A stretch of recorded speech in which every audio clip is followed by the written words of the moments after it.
¿Qué es programación? Pues programar es el proceso de crear instrucciones que una computadora puede entender y seguir para realizar una tarea específica. Básicamente podemos ver que es un proceso que lleva pasos, un procedimiento, un proceso, y que nos va a permitir crear instrucciones. Básicamente, de una manera muy romántica, me gusta decir que la programación es hablar con las computadoras. Si ustedes alguna vez vio y les gustan las series, hubo una serie hace mucho tiempo llamada Héroes, en donde pues hablaba sobre superhéroes que surgían en una ciudad, y había un niño que podía tocar un cajero automático, dialogar con el cajero y pedirle dinero, y dije, puta, yo quiero ese superpoder.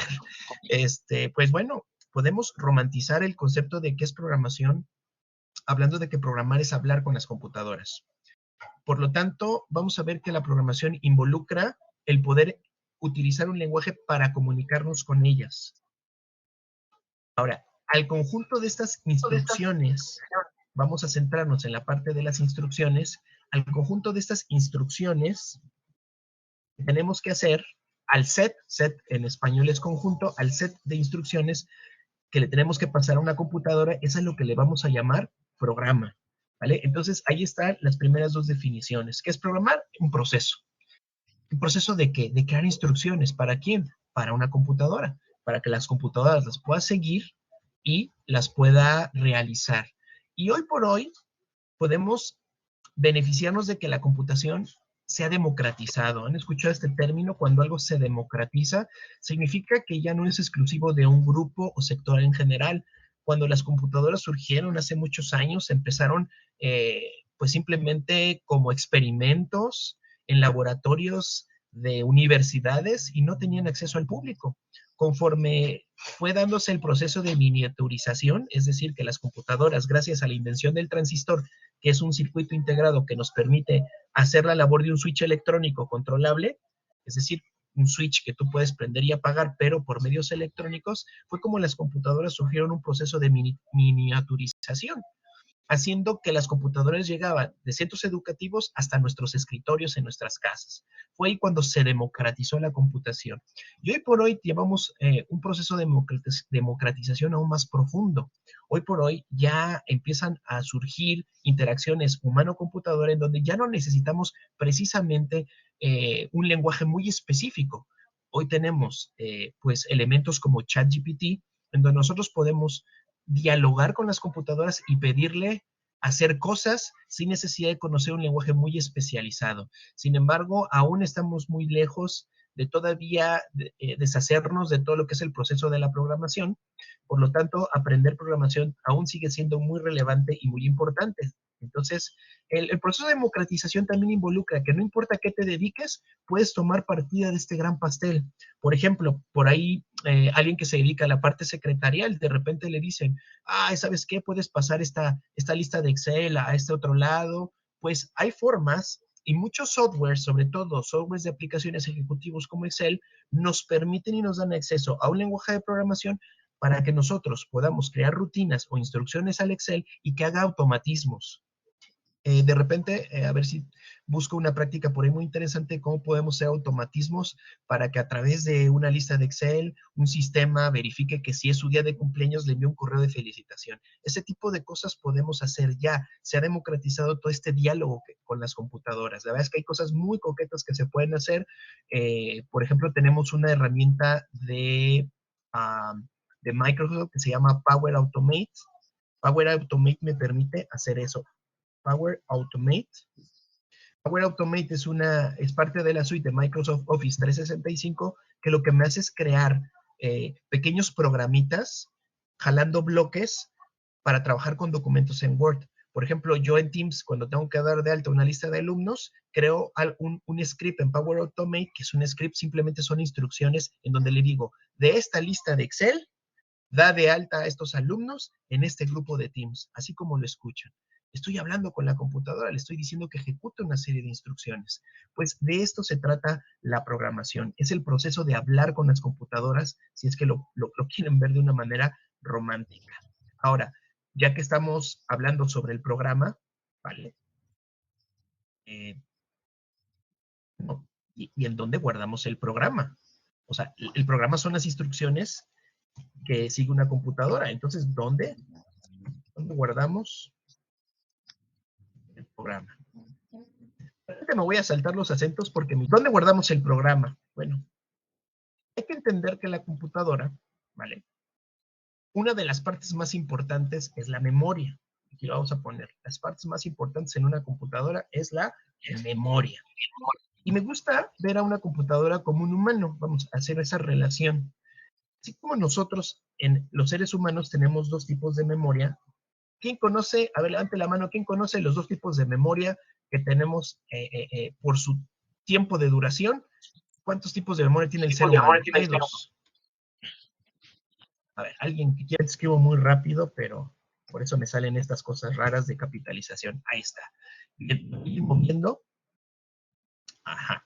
Memoria de largo plazo y memoria de corto plazo. Fíjense que las computadoras tienen también su memoria de largo plazo y su memoria de corto plazo. La memoria de largo plazo, pues ustedes ya por el nombre van a inferir que es de aquellos recuerdos que permanecen por mucho tiempo porque están alojados en una parte especial del cerebro en donde no se pierden. Por ejemplo, nuestra dirección, algo más complejo como el rostro de nuestros seres queridos, no se nos olvidan, están en el largo plazo. Sin embargo, esta memoria de largo plazo, pues, y se preguntarán, ¿y por qué no nada más tenemos memoria de largo plazo? No tendría yo que estudiar, sería genial.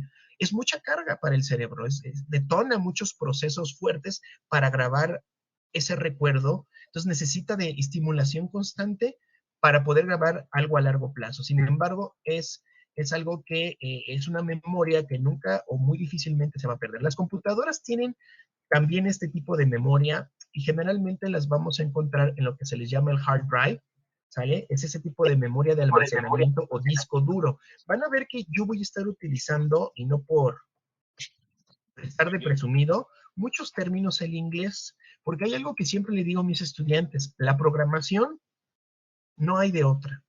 El lenguaje, los lenguajes que vamos a utilizar, todos utilizan palabras en inglés. Y para mí siempre, cuando yo hablo de pasarnos al terreno del inglés, son dos cosas muy importantes. La primera, una correcta pronunciación. Entonces, de repente, les voy a estar eh, dando exactamente cómo se deben pronunciar las palabras, porque eso nos sirve a largo plazo para cuando en alguna vez escuchamos la palabra, la podemos identificar. Muchas veces el problema que tenemos a la hora de aprender inglés es de que estudiamos la palabra, pero nunca la escuchamos.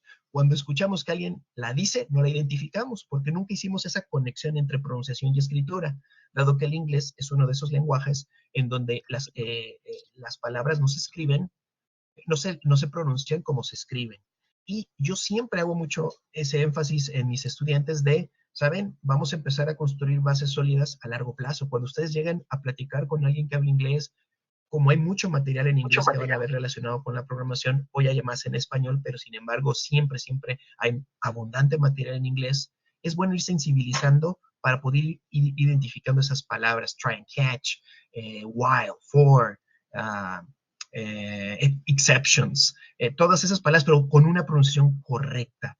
Y deben de tener mucho cuidado. A veces el no pronunciar mal puede llevarnos a un misunderstanding o un malentendimiento. Por ejemplo,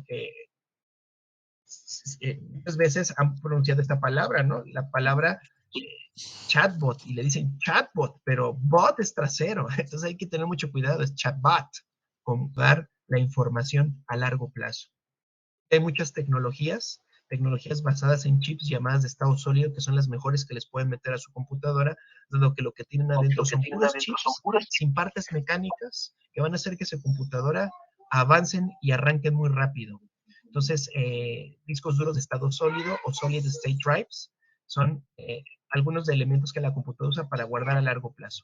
Pues es en estas unidades de hard drive o disco duro en donde un programa se almacena para que la computadora lo pueda ejecutar de manera posterior. Y luego tenemos la memoria a corto plazo. En el humano se dice que nuestra memoria a corto plazo es de 1 byte. Es decir, que podemos fácilmente recordar 8 números, pero ya nuevo 10, ya nos empieza a complicar el recordarlo. Entonces, si yo les dictara una cadena de 8 números, a lo mejor la pueden recordar y la pueden recordar a los 5 minutos, pero si les doy una cadena de 15 números, ya va a haber problemas, ¿no? Dicen por ahí los experimentos. La memoria a corto plazo en las computadoras se llama RAM, que significa Random Access Memory, ¿vale? Y es una computadora que se le considera o se le llama volátil. ¿Qué pasa?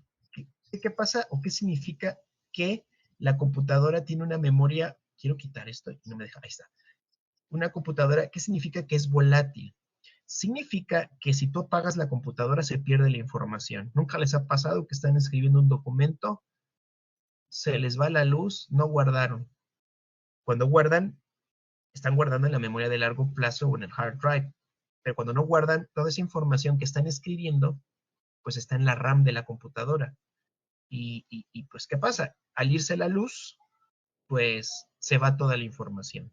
Pues así entonces la computadora, al momento de que tú codificas un programa y lo quieres mantener a largo plazo, se guarda en el hard drive o disco duro de su computadora.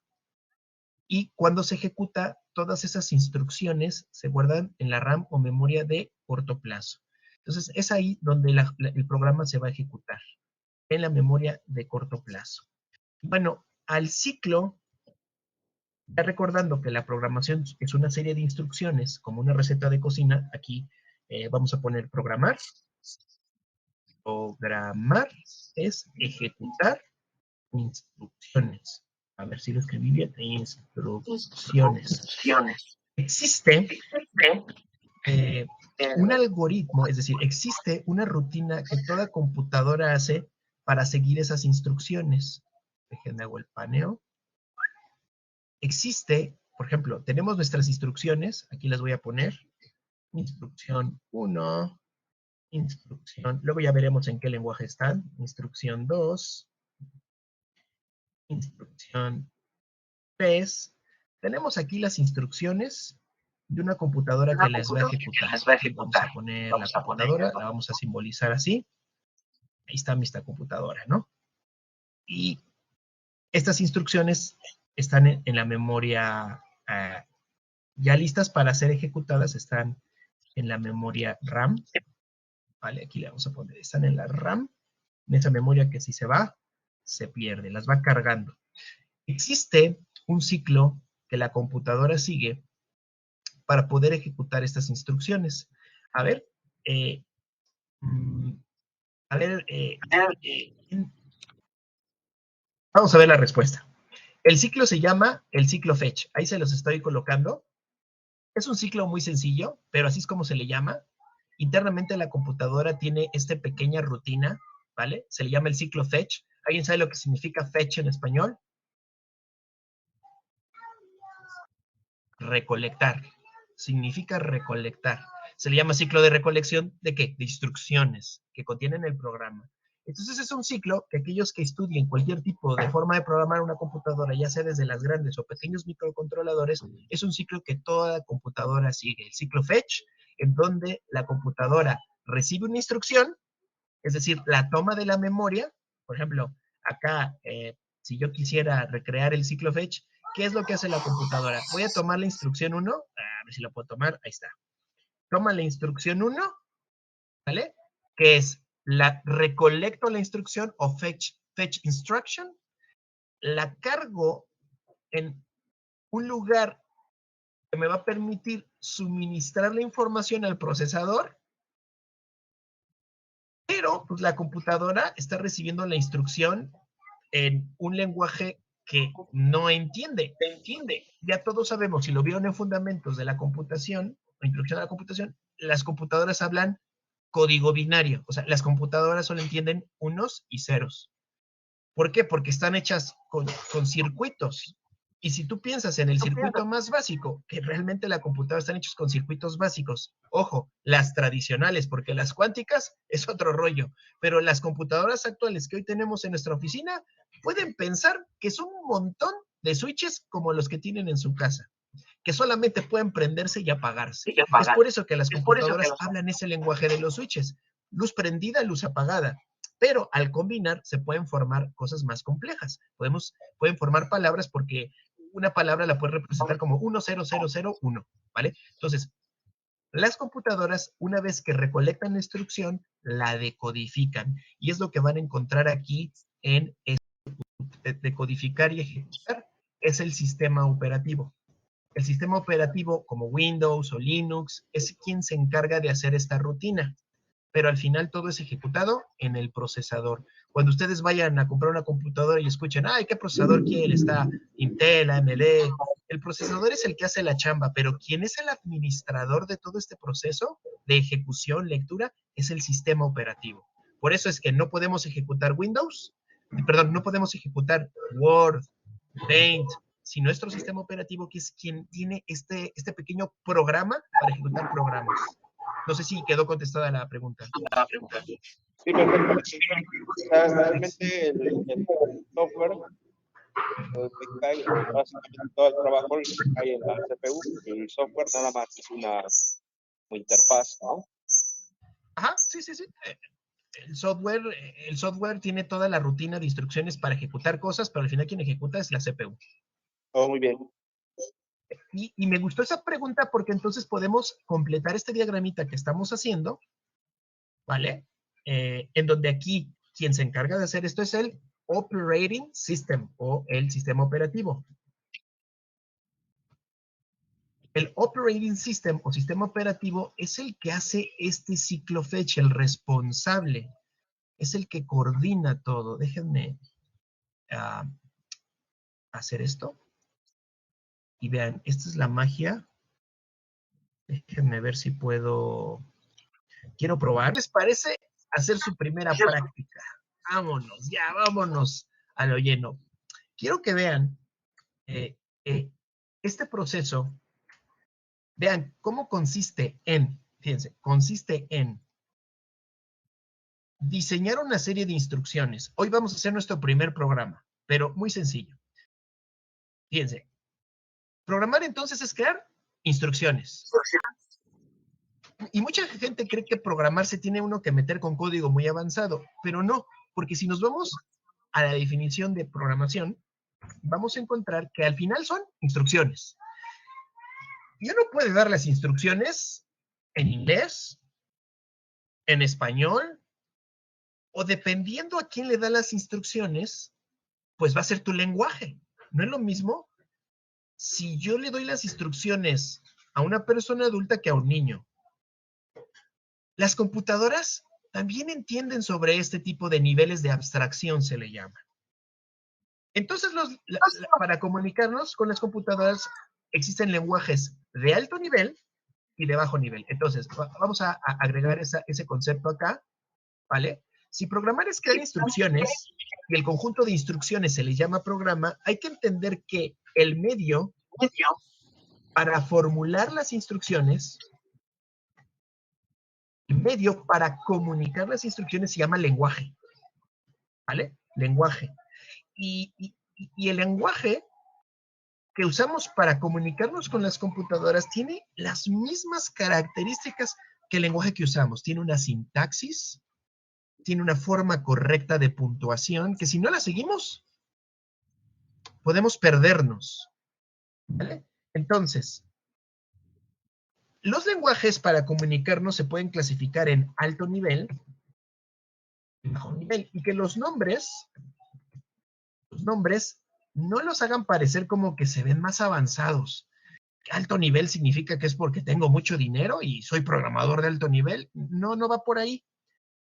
El lenguaje de alto nivel, y aquí es donde vamos a poner este pequeño detalle, el lenguaje de alto nivel es aquel lenguaje que más se acerca a la forma en que hablamos los humanos.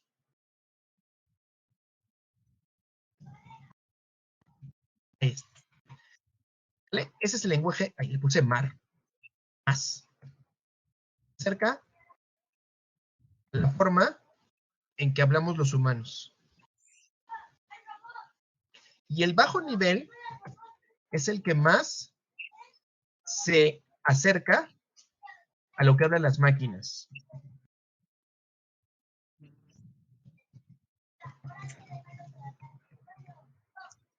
¿Vale? Entonces, esas son la clasificación de los lenguajes. Por lo tanto, nosotros podemos, y ¿saben? Inclusive hay ya formas de comunicarnos con las computadoras en algo que se llama low code. Normalmente se pronuncia sin la E final, low code, que es dar instrucciones de forma gráfica. Ya lo estaremos viendo cuando veamos herramientas de low code, pero ahorita nos vamos a centrar en estas dos. Por lo tanto, programar es simplemente dar instrucciones a una computadora y en nuestra primera práctica vamos a hacer nuestro primer programa, pero ojo, voy a mantener las expectativas bajas. Sobre todo para los que ya saben, ¿no? Ah, ya que ya vamos a empezar a bajar el IDE, ya vamos a empezar el compilador. No, espérense, espérense. Vamos a empezar con cumplir esta definición, dar instrucciones. ¿Recuerdan? No se les olvide la definición, que es la importante, dar instrucciones. Pero vamos a utilizar un lenguaje de alto nivel. No, mentira, hasta yo diría que es un lenguaje low code. Vamos a dar instrucciones a una computadora sin tener que usar un lenguaje muy avanzado. Entonces, les voy a publicar en el chat una página que les pido, colocando bloques que la computadora va a ejecutar. Entonces, denme un segundo. ¿Vale? Se llama IncrediBox. Vayan accediendo, esa va a ser nuestra primera práctica. Y lo que vamos a hacer es lo siguiente, vamos a seleccionar una versión. Tenemos Alpha, Little Me, Sunrise. Aquí da igual, ustedes exploren. Voy a darle Alpha. Y luego lo que vamos a hacer es que va a cargar la aplicación. Ahí me está cargando. ¿Vale? Espero que el internet les dé y que tengan bocinas, porque sin bocinas esta no va a funcionar. ¿Vale? Ok. Ahora, lo que vamos a hacer ahora es darle play y nos dice aquí drag and drop. Drag and drop significa arrastra y suelta. Drag es arrastrar, drop, soltar. Y nos dice aquí, drag and drop an icon on a character to have him sing. Lo que vamos a hacer es que acá abajo tenemos esas instrucciones o tenemos el lenguaje. Aquí abajo de programación, aquí tenemos el lenguaje. Y lo que vamos a hacer es arrastrar cualquiera de estos a una personita de aquí arriba, así como le estoy haciendo. No sé si se ve, así. Bueno, ahora, nuevamente, algo que vamos a experimentar con este lenguaje es que podemos agarrar y arrastrar. Y vean cómo cada persona podemos aquí pausar, podemos aquí tachar y se elimina. Quiero que ustedes arrastren en este ejercicio las instrucciones, porque abajo son instrucciones que le vas a atribuir a cada uno de estos cantantes, ¿vale? Entonces, hagan así. No sé si se escucha. No sé si se escucha.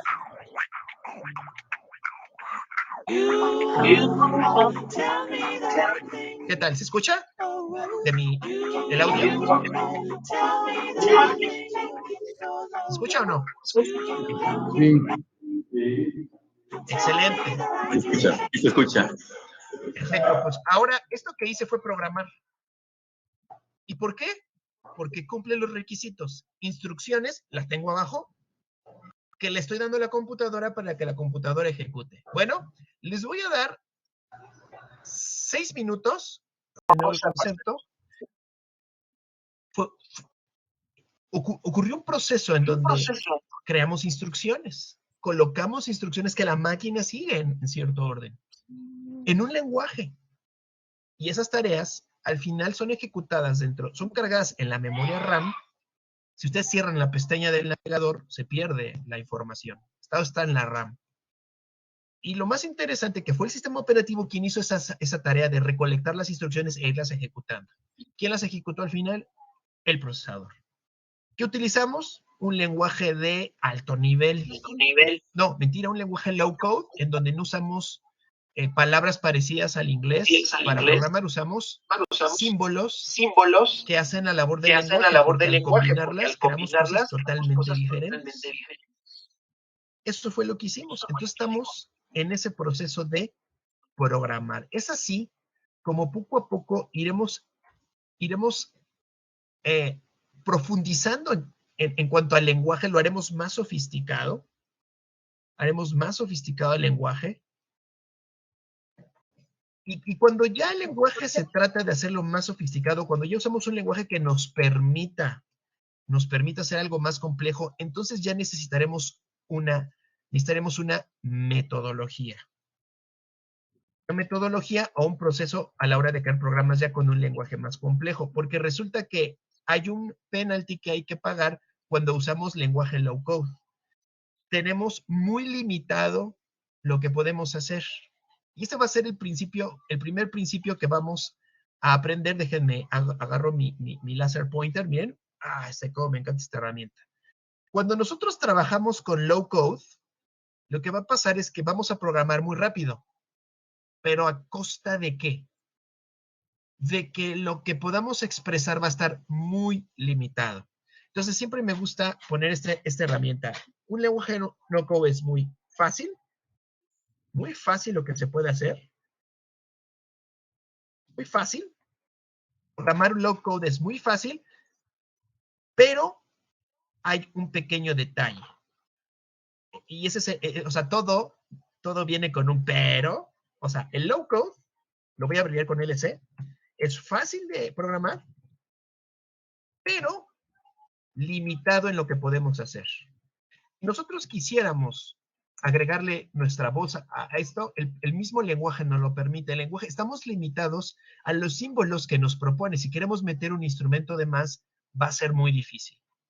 Por lo tanto, los lenguajes, cuando ustedes vean que en Internet les dicen, puedes armar tu página web en 5 minutos con 5 clics, seguramente están hablando de una herramienta low code, donde ya casi todo viene prearmado y consiste en agarrar y arrastrar. ¿Es bueno o malo? Al inicio es bueno porque te permite arrancar rápido. Igual si alguno de ustedes quiere montar su tienda en línea, va a haber muchas herramientas low code que les van a permitir armar muy fácilmente su tienda en línea, pero ya cuando quieres hacer algo más sofisticado, quieres agregar alguna personalización, esas herramientas low code nos traen esos límites, lo que podemos hacer con ellas. Por lo tanto, si nos pasamos a un lenguaje de bajo nivel, ¿qué pasa? El bajo nivel nos permite, es más difícil de programar, más difícil, necesita más especialización, más difícil de programar, pero el poder es ilimitado. O sea, en lenguajes de bajo nivel es donde se han hecho los sistemas operativos, los videojuegos, los entornos de realidad virtual, las redes sociales, lenguajes de bajo nivel. Pero a costa de que se necesita algo más especializado. En la carrera de informática administrativa, ¿qué esperaríamos? ¿Trabajar con bajo nivel? No. Trabajaremos con alto nivel. Alto nivel consiste en que es la dificultad es una dificultad media. Hablando de dificultad media es porque necesitamos saber un poco de matemáticas discretas. Ahora, espero no espantar cuando digo matemáticas. No se espanten porque dentro de las ramas de las matemáticas, las discretas son las más sencillitas. Simplemente por el simple hecho de que se trabajan con 1 y 0. Mientras que con las matemáticas tradicionales trabajamos con un número infinito de números. En las discretas, por eso se llaman discretas, quiere decir que son valores cuantificables, trabajaremos con 0 y 1, así de sencillo. Van a ver cuando veamos algún ejemplo. Entonces, pues sí necesitamos un nivel de matemática básica discreta, por eso su dificultad es media, pero trae un poco de ambos mundos. En algunas cosas estaremos limitados, pero en otras ilimitadas. Entonces, lo que ustedes van a aprender en esta carrera es el tipo de programación de alto nivel, que significa que es una dificultad media, pero que nos puede traer el beneficio de poder agregar personalización básica a lo que vayamos a programar. ¿Vale? Esa es la primera lección que vamos a aprender. Entonces, para empezar a programar en nivel medio necesitamos una estructura, necesitamos un procedimiento, necesitamos un proceso. Por lo tanto, el proceso para crear cualquier programa, y es el que estaremos siguiendo en los siguientes clases, el proceso para crear estas instrucciones viene dado por los siguientes pasos. Paso número 1, tenemos que resolver un problema. Entonces, el problema. Y si ya han llevado metodología de investigación, van a ver que ese es el primer paso que debemos hacer. Enunciar el problema. Enunciar el problema involucra definir claramente qué queremos resolver. Me he encontrado mucha gente en la industria que primero quiere proponer una solución cuando ni siquiera ha entendido el problema. Y ese es el dilema sobre muchos que trabajan directamente con clientes, que no son capaces de dar soluciones porque no han entendido el problema, no han empatizado con el cliente, no saben lo que quiere, no saben sus debilidades. Muchas veces el cliente ni siquiera él sabe lo que quiere. Él nada más te va a llegar, quiero una aplicación tipo Uber. ¿Qué es una aplicación tipo Uber? ¿Te va a servir? Cuéntame, a ver, ¿cuál es tu punto de dolor? Esa parte de denunciar el problema es complicada. ¿Por qué? Porque se van a encontrar con que el cliente les dice, quiero esto, esto, esto. Espérate, ¿lo necesitas realmente? ¿Realmente necesitas una aplicación tipo Uber? Y ahí es como nosotros, va a ser el primer proceso, es eso, enunciar cuál es realmente el problema. Segundo paso, ya que hemos enunciado el problema, el siguiente paso es analizarlo, entenderlo teóricamente, ¿vale? Uno de los primeros algoritmos que vamos a manejar y aprender es cómo saber si un número es par o impar. Bueno, ya entendemos el problema. Enunciar el problema, determinar si un número es par o impar. Vale. ¿Qué hacemos ahora con esa información? Pues empezar un análisis. ¿Qué implica? Entender qué influye en el problema, investigar qué es un número, qué es la paridad, qué es la imparidad, y empezar a investigar. Y ya con esa información y entender el problema, es como podemos pasar a nuestra tercera etapa, el diseño. En el diseño, nosotros, ya que hemos entendido en nuestras mentes cómo solucionar el problema, vamos a trasladar de aquí a lo escrito cómo es que el problema va a ser solucionado. En el diseño es una etapa en donde se estructuran esas instrucciones, y ya le voy a empezar a llamar programa, ya no instrucciones o conjunto de instrucciones, programa. Se definen los algoritmos que más adelante veremos qué son, y empezamos a definir esa solución que va a ser entendida por una computadora. Ya que diseñamos la solución, el siguiente paso que vamos a hacer es codificarla. Codificarla implica en utilizar el lenguaje que la computadora va a poder decodificar en ese ciclo fetch. Es aquí en donde lo vamos a expresar de muchas maneras y veremos más adelante cuáles son las formas en que podemos expresar un programa o una serie de instrucciones que también llamaremos algoritmo. Una vez que hemos codificado, pues ya se estarán imaginando que la siguiente etapa son las pruebas. Ya creemos que funciona, pues vamos a probar la solución. Y ese es el proceso más complicado porque debemos empezar a probar que nuestra solución es completa, que no nada más sirve para un número, porque a lo mejor ya creamos nuestra aplicación que sabe si un número es par o impar, pero ¿qué crees? Le das el 10, funciona bien, le das el 100 y ya no sabe qué hacer, empieza a fallar. Debemos de ver que la propuesta que hayamos hecho funciona para todos los casos. Y eso es en una etapa de prueba. Las pruebas son importantísimas. Ya una vez que hemos terminado de probar, vamos a nosotros a ver, creo que esto lo pudimos haber hecho mejor. Una etapa que se llama depuración, donde si vemos errores los solucionamos, o si vemos áreas de optimización, es decir, encontramos una forma mejor de hacer ciertas instrucciones, es aquí donde es el lugar ideal. Por eso siempre les digo, cuando resolvamos un problema, no se preocupen con que sea la mejor forma. No, primero resolvamos, como sea, haciendo las cosas de una manera muy rara, pero funciona. Y ya después, en la etapa de depuración, lo ponemos chulo, lo ponemos elegante. Y ya una vez que tenemos la depuración, lo ponemos, se llama la puesta en producción. Ya lo ponemos en producción, es decir, ya lo ponemos a funcionar.